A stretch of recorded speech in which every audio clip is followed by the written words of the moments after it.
Welcome back, everyone, to the deep dive. Today, we're really going deep on something, pretty fundamental, something that shapes us all from the very beginning, and that's the power of words. The power of words on a child's sense of self. Yeah. Exactly. And this isn't just about, saying nice things, it's about something way deeper. This idea that when you constantly criticize a child, they don't actually stop loving you. Right. They stop loving themselves. And I think, wow, that's a really powerful statement. It makes you stop and think about the impact we have, even when we think we're doing what's best. Absolutely. And that's really the heart of this deep dive. We're going to explore how these everyday words we use, the ones we might not even think twice about, end up shaping a child's entire identity. Yeah. And, most importantly, we'll look at how we can shift away from criticism and towards encouragement to help raise kids who are not only well-behaved, but also truly confident and secure in who they are. Right. That's the goal. And to kick things off, I want to ask you to think back for a moment to your own childhood. Was there ever a time when someone's words, maybe a teacher, a parent, even a friend, made you feel small? I think we all have those memories. Exactly. And now imagine hearing words like that every day. That's a powerful image. Yeah. And it really gets at the heart of why this topic is so important. Because while we all experience feedback, even negative feedback sometimes, a constant stream of criticism creates a totally different environment for a kid to grow up in. Right. Like it just becomes the norm. Exactly. And I think a lot of parents, they have the best intentions, right? Yeah. They think they're toughening their kids up, preparing them for a harsh world. But what we're seeing in the research is that this constant negativity can actually do the opposite. It backfires. Yeah, instead of building resilience, it chips away at their sense of self-worth. Okay, so let's dig into how this actually plays out. One of the first things that jumped out at me from our sources is this idea of internalizing negativity. Oh, absolutely. This is really foundational. And the way I think about it is, a child's mind is like a sponge. They absorb everything. Exactly. They soak up everything around them, especially the messages from the adults they depend on. So when they keep hearing negative things directed at them, things like, "You're so lazy," or "Why can't you ever get things right?" It becomes their truth. Right. These external criticisms become their inner voice.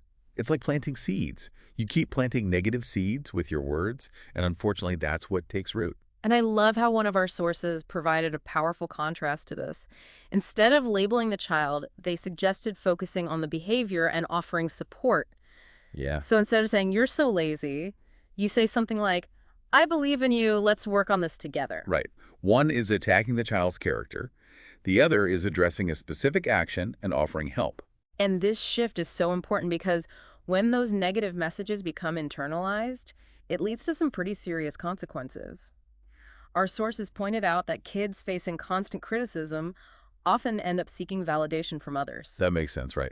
If you're constantly being told you're not good enough, you're going to look for reassurance somewhere else. But it seems like such a shaky foundation for self-esteem. It is.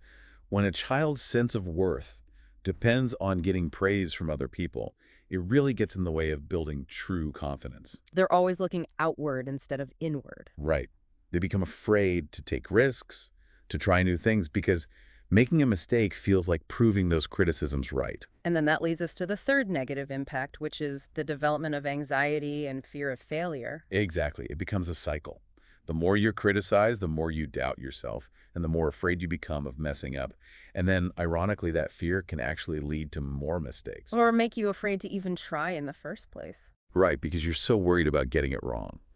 And then, of course, that can lead to more criticism, and the cycle continues. It's heartbreaking when you think about it. It is. Yeah. And going back to that exercise we did at the beginning, thinking about those hurtful words from our own childhood, imagine that feeling being a regular occurrence. It really paints a picture of the impact we have as adults. It does. Yeah. And I think it's so important to remember that most parents aren't intentionally trying to hurt their kids. Like we said, they think they're doing what's best. Right. They're trying to guide them. But the way we go about that guiding is what really matters. Yeah. So let's shift gears a bit now and talk about solutions.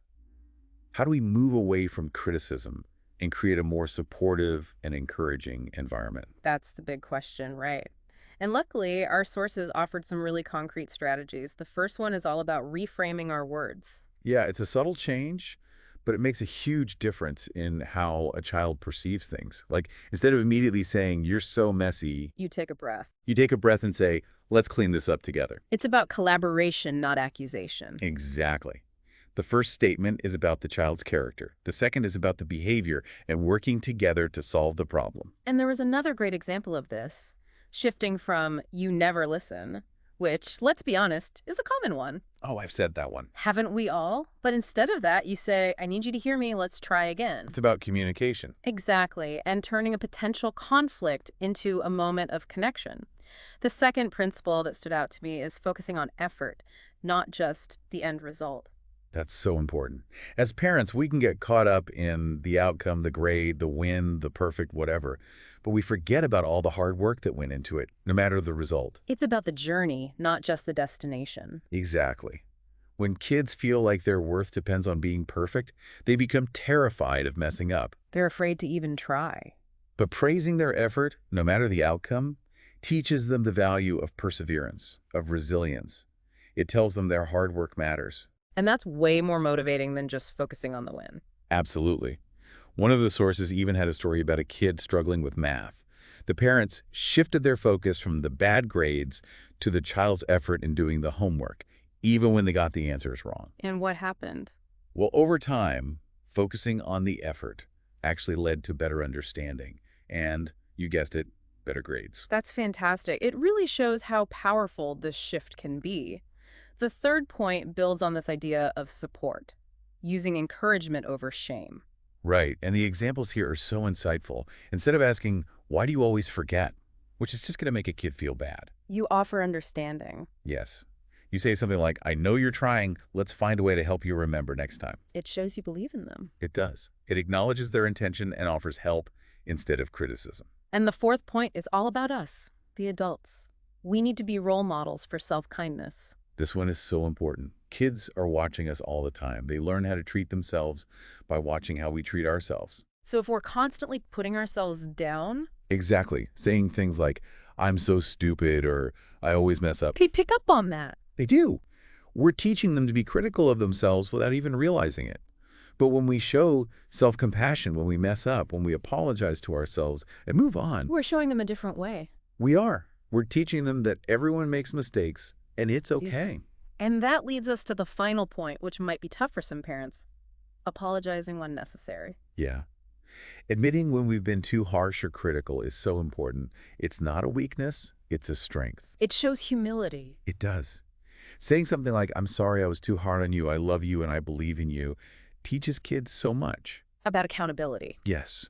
About repairing relationships, about the fact that relationships can survive mistakes. It's about growth. It is. Yeah. For both the parent and the child. And as we wrap up this deep dive, I want to bring us back to that powerful statement we started with. Imagine your child as an adult looking back on their childhood. What words do you want them to remember? What messages will echo in their minds? Will it be, "You're not good enough," or "I believe in you"? That's the choice we have as parents. Our words have incredible power. They can either build a child up or tear them down.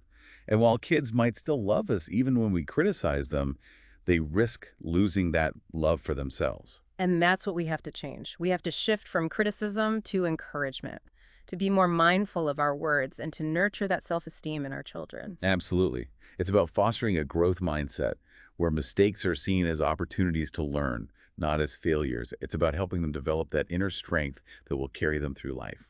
So if this deep dive has resonated with you, if it's made you think, please hit that like button, leave a comment, and subscribe so you don't miss out on future episodes. And to keep this conversation going, I want to ask you a question from our sources. What's one thing you wish your parents had said to you as a child? Share your thoughts in the comments below. We want to hear your experiences. And if you know someone who might benefit from this conversation, a parent, a teacher, anyone who works with kids, please share this episode with them. Together, we can create a world where all children know they are enough. Thank you so much for joining us on this important journey. Until next time, keep diving deep. Keep diving.